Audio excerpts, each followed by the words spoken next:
Magandang umaga mga ka-garden. Ibabahagi ko po sa inyo kung paano pagandahin yung lupa na ganito, yung malagkit. Tuyo po ang lupa na ito ay tumitigas. Tapos kapag nabasa naman ay malagkit. Ibabahagi ko po sa inyo paano po siya pagagandahin. Kung naalala nyo po yung pinagpunlaan ko ng pechay, ito po yun. Hindi ko na po siya nilipat. Tapos kinuha ko lang po yung mga talbos na mapapakinabangan. Tapos ang gagawin lang po natin, dudurugin po natin ito kasi nagpapataba po ng lupa ang sariwang gulay. Ito po yung nagsisilbing nitrogen, nakakapagpalago ng halaman. Kapag nadurog po ito, ilagay nyo po itong matitigas na lupa.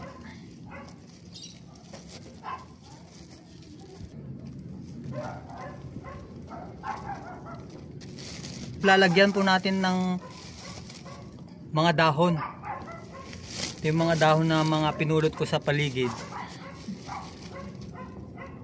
Maano na po siya.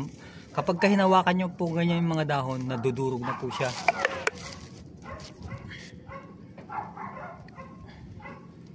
Tapos ito yung topsoil. Yung topsoil, siya yung tutulong para pagandahin nyo yung lupa kasi marami pong microbes po yung topsoil.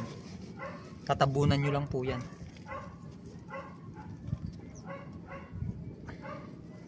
Ito may kasamang bato, tatanggalin nyo po yung bato.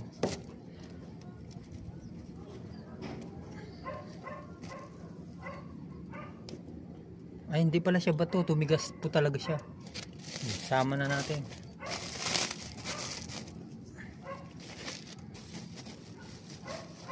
Layer lang po yung paglalagay. Ayan.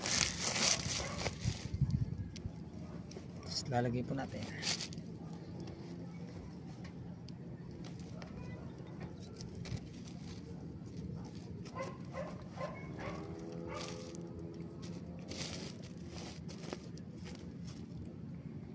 Tapos meron akong ano dito, ampalaya. Ita-transplant na natin.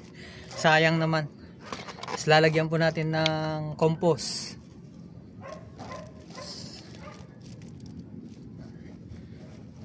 Tapos lupa ulit.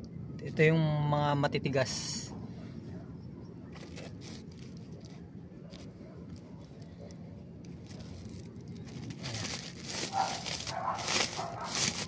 Tapos lagyan ulit natin ng topsoil.